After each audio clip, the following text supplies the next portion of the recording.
Hello friends, मैं संजय और आप सबका एक बार फिर से इस वीडियो में स्वागत करता हूं। और आज हम लोग देखेंगे कंप्यूटर सीरीज जो हमारी चल रही थी उसका हम लोग चैप्टर 3 कंप्यूटर के प्रकार का जो ये सेकंड पार्ट है, क्योंकि इसमें 34 क्वेश्चन टोटल थे इस टॉपिक पे, तो हमने इसको दो पार्ट में पढ़ाया। पहले पार्ट में हम लोगों ने 15 क्वेश्चन किए थे और इस पार्ट में हम लोग करेंगे लगभग आपके बचे हुए सभी, ठीक है, जितने भी हमारे 34 थे टोटल बचे हुए सभी हम लोग करेंगे।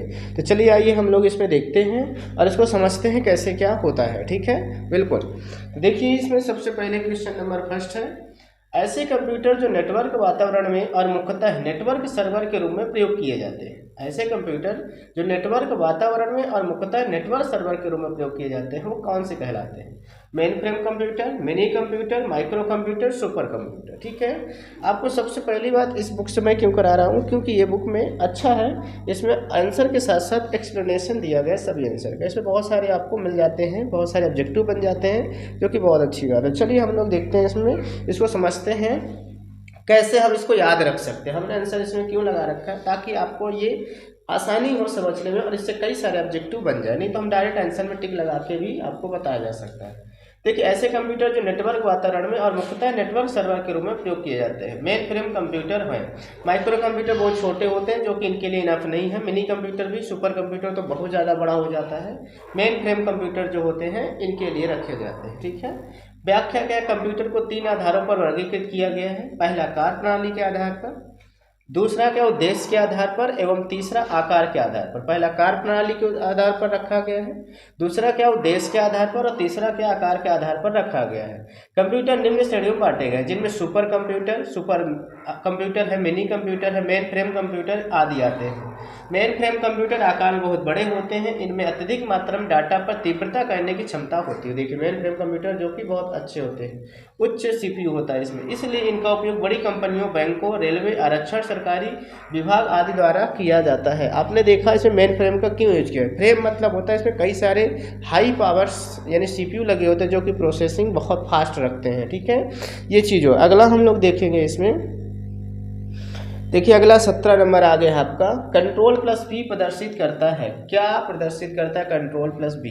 देखिए कंट्रोल प्लस बी दिया गया है, कंट्रोल प्लस ए भी होता है आपका। ठीक है, कंट्रोल प्लस ए से ऑल सेलेक्ट हो जाता है। ठीक है, और कंट्रोल प्लस बी से बोल्ड होता है। क्या होता है? बोल्ड होता है। तो देखिए इसमें बोल्ड दिया गया है, ये बी यानी बोल्ड। कंप्यूटिंग में एक नियंत्रण कुंजी एक संशोधक कुंजी है। नियंत्रण कुंजी यानी कंट्रोल जो होता है एक संशोधक कुंजी है जो एक अन्य कुंजी के साथ संयोजन में दबाई जाती है। हमेशा जो संशोधक कुंजी होती है किसी न किसी के साथ में दबाई जाती है। कंट्रोल प्लस बी किसी टेक्स्ट को बोल्ड या हाईलाइट करने के लिए किया जाता है। ठीक है, बोल्ड या हाईलाइट करने के लिए कंट्रोल बी का यूज हम लोग करते हैं बेसिकली। ठीक है, तो ये चीज़ें शॉर्टकट है, मैं अलग से आपको शॉर्टकट किसी को लिखा दूंगा, बट अभी क्या है कि हम लोग इसके साथ में देखते चलते हैं कैसे क्या है। चलिए अगला देखते हैं हम लोग। इसमें 18 नंबर क्वेश्चन आ चुका है। 18 नंबर में क्वेश्चन में क्या बोला है, निरंतर आंकड़ों पर काम करने वाला कंप्यूटर कहलाता है। निरंतर आंकड़ों पर, ये पहले भी आ चुका है, एक बार फिर से आया हुआ है। तो इसमें digital computer, hybrid computer, analog computer, Dell computer. तो ये है डिजिटल कंप्यूटर जैसा कि दिया गया है। क्यों इसमें हम मेन क्या है कि इसका आंसर जानना नहीं, इसके में क्या है कि समझना। हम लोग इस बात से लेकर इसमें कैसे एक कनेक्शन बनाएंगे ताकि ये पेपर में जब आए तो हम इसको आसानी से समझ जाएं कि इसका आंसर यही क्यों होगा। ठीक है, बिल्कुल। तो देखिए इसमें कंप्यूटर विज्ञान में डिजिटल इलेक्ट्रॉनिक कंप्यूटर मशीन है जो एक इलेक्ट्रॉनिक कंप्यूटर और एक डिजिटल कंप्यूटर है। इलेक्ट्रॉनिक कंप्यूटर के साथ साथ एक डिजिटल कंप्यूटर है। डिजिटल कंप्यूटर दशमलव प्रणाली, बाइनरी में, टर्नरी में या अन्य प्रणाली में अपना कार्य पूरा कर सकता है। वो देखिए डिजिटल कंप्यूटर एक पावरफुल है जो सभी लैंग्वेज में हो सकता है। यही निरंतर आंकड़ों पर काम करता है, यही एक ऐसा है जो कि निरंतर आंकड़ों पर काम करता है। चलिए हम आगे बात करते हैं नेक्स्ट की। 19 नंबर आ गया, पर्सनल कंप्यूटर या डेस्कटॉप कंप्यूटर किसके उदाहरण हैं? ये किसके हैं? मेन फ्रेम कंप्यूटर के हैं कि मिनी कंप्यूटर के हैं कि माइक्रो कंप्यूटर है कि सुपर कंप्यूटर? आप लोग लैपटॉप देखे हो, वो बहुत ही छोटे होते हैं जो कि एक स्थान से दूसरे स्थान ले जाना बहुत आसान होता है। हम लोग देख सकते हैं इसका आंसर माइक्रो कंप्यूटर है। क्यों है ये सबसे ज़रूरी है। एक माइक्रो कंप्यूटर एक छोटा अपेक्षाकृत कम खर्चीला कंप्यूटर है जिसकी एक माइक्रो प्रोसेसर के रूप में इसकी केंद्रीय प्रोसेसिंग यूनिट CPU है। इसमें पर्सनल या डेस्कटॉप कंप्यूटर शामिल है। 1970-80 के दशकों में काफ़ी लोकप्रिय हुए हैं। 1970-80 अभी भी लोकप्रिय डेस्कटॉप, वो लोग डेस्कटॉप तो नहीं पर लैपटॉप बहुत ज़्यादा इसमें, पर्सनल कंप्यूटर जो है लैपटॉप वगैरह जो होते हैं वो ज़्यादा फेमस है। डेस्कटॉप काफ़ी पहले 70-80 के दशक में बहुत ज़्यादा फेमस थे। ठीक है, आगे देखते हैं हम लोग 20 नंबर क्वेश्चन में। डिजिटल व एनालॉग दोनों प्रणालियों का सर्वोत्तम सम्मिश्रण है। डिजिटल और एनालॉग यानी दोनों में किसमें है? हाइब्रिड कंप्यूटर में कि एनालॉग कंप्यूटर में, डायल कंप्यूटर में कि डिजिटल कंप्यूटर। डिजिटल तो डिजिटल है, एनालॉग एनालॉग है। ठीक है, ये अलग अलग हो गए, इनका नाम में ही लिखा digital computer, digital computer. Language इसमें सभी है, लेकिन ये नहीं कि एनालॉग भी, एनालॉग एनालॉग है, डायल नहीं है। डायल एक डायल यानी कि एक कंपनी का नाम है जो कंप्यूटर बनाती है, बिल्कुल नहीं। हाइब्रिड कंप्यूटर जो हाइब्रिड मतलब होता है कि सभी का हाइब्रिड है ना, डंकल वाला जैसे होता है ना, तो वैसे हाइब्रिड यानी कि डिजिटल और एनालॉग दोनों का मिश्रण है।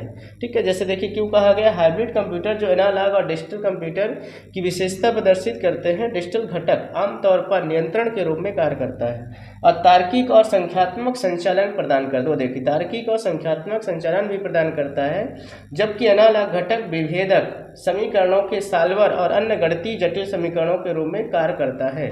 यानी कि दोनों का काम है, जो कि दोनों का मिक्सचर देता है, बहुत आसानी से काम हमें हो जाता है और मिल जाता है। यानी कि हाइब्रिड कंप्यूटर ही है जो डिजिटल और एनालॉग पे बेस्ड है। ठीक है, अगला क्वेश्चन हम 21 देखते हैं। सभी कंप्यूटर्स मेन फ्रेम मिनी या माइक्रो कोई भी हो में अवश्य होना चाहिए। क्या होना चाहिए? ALU होना चाहिए कि कंट्रोल यूनिट होना चाहिए कि प्राइमरी स्टोरेज होने चाहिए कि उपयुक्त सभी। उपयुक्त सभी क्यों होगा इसमें? क्योंकि देखिए ALU होता है जो अरिथमेटिक लॉजिक यूनिट का फुल फॉर्म है, जो कि मैथ को कैलकुलेशन करता है। कंट्रोल यूनिट जो कि कंट्रोल करता है, CPU हो गया। प्राइमरी स्टोरेज डाटा को स्टोर करने के लिए, ये तीनों जरूरी है, इसलिए इसमें कहा गया उपयुक्त सभी। सेंट्रल प्रोसेसिंग यूनिट को कंप्यूटर का हृदय या मस्तिष्क कहा जाता है। यह कंप्यूटर के सभी कार्यों को नियंत्रित और निर्देशित करता है। CPU को 3 भागों में बांटा जाता है, ALU, कंट्रोल यूनिट और प्राइमरी। तो इनका होना तीनों का बहुत जरूरी, इसलिए समस्त सभी होंगे। ठीक है, तो चलिए हम लोग नेक्स्ट क्वेश्चन देखते हैं। नेक्स्ट क्वेश्चन में क्या है? 22 नंबर। ठीक है, देखिए जैसे 22 नंबर में दिया गया है आपका, निम्न में से कौन सा विवरण मेन फ्रेम कंप्यूटर को परिभाषित करता है? ठीक है, मेन फ्रेम कंप्यूटर कौन सा कहता है? मेन फ्रेम वाला हमने बताया था, बहुत प्रोसेसिंग इसकी हाई होती है। देखिए जैसे यह सिस्टम मुख्य रूप से बड़े संगठनों में क्रिटिकल एप्लीकेशंस के प्रयोजन के लिए लगाया जाता है, जिसमें भारी मात्रा में डाटा प्रोसेसिंग की आवश्यकता होती है। तो चलिए ठीक है, ये तो आगे देखते हैं। यह सर्वाधिक तेज कंप्यूटर है जो निश्चित समय पर उपलब्ध होता है। ये बहुत महंगे होते हैं तथा भारी स्तर पर की जाने वाली गणितीय गणनाओं के लिए प्रयुक्त होते हैं। तो ठीक है, ये भी सही कह रहा है। यह एक ऐसा सिस्टम होता है जो डाटा प्राप्त करने, उसे प्रोसेस करने तथा निर्दिष्ट समयावधि के भीतर प्राप्त तेजी के साथ परिणाम प्रदान करके माहौल को नियंत्रित करता है। तो उपयुक्त सभी कह रहा है। तो इसमें देखिए A नंबर दिया गया है, क्योंकि देखिए इसमें जो कहा वो बिल्कुल उसके सटीक बैठता है। यह सिस्टम मुख्य रूप से बड़े संगठनों में, अभी बैंक में है, बड़े बड़े कार्यालयों में, ऑफिसों में, कंपनियों में प्रयुक्त होता, अभी पीछे बताया गया था। तो देखिए मेन फ्रेम कंप्यूटर मुख्य रूप से बड़े संगठनों में क्रिटिकल एप्लीकेशंस के प्रयोजन के लिए लगाया जाता है, जिसमें भारी मात्रा में डाटा प्रोसेसिंग की आवश्यकता होती है। ठीक है, तो ये चीज़ हमारा A नंबर आया। अगला देखते हैं हम लोग क्वेश्चन। यदि कंप्यूटर के पास एक से अधिक प्रोसेसर है तब यह क्या कहलाता है?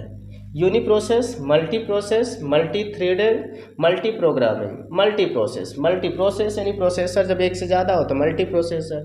ठीक है, यदि कंप्यूटर के पास एक से अधिक प्रोसेसर है तब यह मल्टी प्रोसेसर कहलाता है। एक से अधिक प्रोग्रामिंग मल्टी प्रोग्रामिंग कहलाती है, एक से ज़्यादा प्रोग्रामिंग हो तो मल्टी प्रोग्रामिंग कहलाती है। चलिए नेक्स्ट देखते हैं हम लोग क्या है। 24 फोटान क्या कहलाता है? फोटान क्या कहलाता है? फोटान देखें तो किस बात के सेंस में फोटान कहा गया है? तो फार्मूला ट्रेन को, फार्मूला ट्रांसलेशन को, कि फार्मूला ट्रेन नेटवर्क को, फार्मूला ट्रांसलेटर नेटवर्क को। जैसे इसमें दिया गया है आपका B फार्मूला ट्रांसलेशन, जब फार्मूला को ट्रांसलेशन किया जाता है उसे हम फोटान। तो फ्रोट्रांट एक फार्मूला ट्रांसलेशन लैंग्वेज है। इसे प्रथम उच्च स्तरीय भाषा माना जाता है। देखो प्रथम उच्च स्तरीय भाषा माना जाता है, जिसका प्रयोग वैज्ञानिक और इंजीनियरों द्वारा गणितीय सूत्रों को आसानी से हल करने में किया जाता है। तो फार्मूला यहाँ पे आपका फोटान जो है वो क्या है कि फार्मूला ट्रांसलेशन है। फार्मूला को आसानी से ट्रांसलेट करके उसको सॉल्व करने में मदद करता है, जो कि वैज्ञानिकों की गणितीय और लॉजिक को सॉल्व करता है। चलिए आगे देखते हैं 25 नंबर पे। एक रिलेशन होता है क्या? रो एक आयामी तालिका, दो आयामी तालिका, बहुआयामी तालिका। रिलेशन देखिए, कभी भी रिलेशन जब होता है तो दो लोगों के मध्य होता है, चाहे वस्तु हो चाहे मनुष्य हो, ठीक है। तो इसी प्रकार दो आयामी होता है ये। तीसरी प्रकार इसका आंसर दो आयामी तालिका कहलाता है। रिलेशन हम अगर एक तालिका से दूसरे तालिका का बताएंगे तो इसमें कम से कम दो लोग होने चाहिए, दो तालिकाएं होनी चाहिए, तभी जाके रिलेशन होगा। दो आयामी तालिका एक रिलेशन होता है, एक रिलेशन होता है। चलिए आगे देखते हैं हम लोग 26 नंबर पे। किसने पहले इलेक्ट्रॉनिक कंप्यूटर इनैक को डिजाइन किया था? किसने? Von Neumann, Joseph M Jacquard, J Presper Eckert और John W Mauchly, Charles Babbage. किसने किया था? सी नंबर, जे प्रोसेसर इकेर्ट और जॉन डब्ल्यू मेयूचली ने किया था। इन्होंने सबसे पहले इलेक्ट्रॉनिक कंप्यूटर इनैक को डिज़ाइन किया था। ये नाम आपको ध्यान रखना है, जे प्रोसेसर इकेर्ट और जॉन डब्ल्यू मेयूचली, ठीक है। ये इनके नाम हैं, इनको ध्यान रखना, बहुत बड़ा है, जो कि इनको डिज़ाइन किया था पहले इलेक्ट्रॉनिक कंप्यूटर को, ठीक है, इनैक को। चलिए अगला क्वेश्चन देखते हैं हम लोग 27। पर्सनल कंप्यूटर यूनिट की मदरबोर्ड के अलग अलग कंपोनेंट्स कॉन्सिक्यूटिव, समांतर, इलेक्ट्रॉनिक, संचालित तार आपस में किसके द्वारा जुड़े होते हैं? किसके द्वारा जुड़े होते हैं, ये चीज़ हम लोग बात करते हैं। इसमें ऑप्शन देख लेते हैं क्या दिया गया है। ये देखिए, कंडक्टर के द्वारा, बस के द्वारा, कनेक्टर के द्वारा, कॉन्जिक्यूटिव के द्वारा। तो बस के द्वारा, बस क्या है देख लेते हैं। पर्सनल कंप्यूटर यूनिट की मदरबोर्ड जो होता है के अलावा अलग अलग कंपोनेंट, घटक, कॉन्जिक्यूटिव, समांतर, इलेक्ट्रॉनिक, संचालित तार आपस में बस द्वारा जुड़े होते हैं। बस एक इसमें एक सर्किट जैसा ही होता है जो कि उसको आपस में जोड़ता है।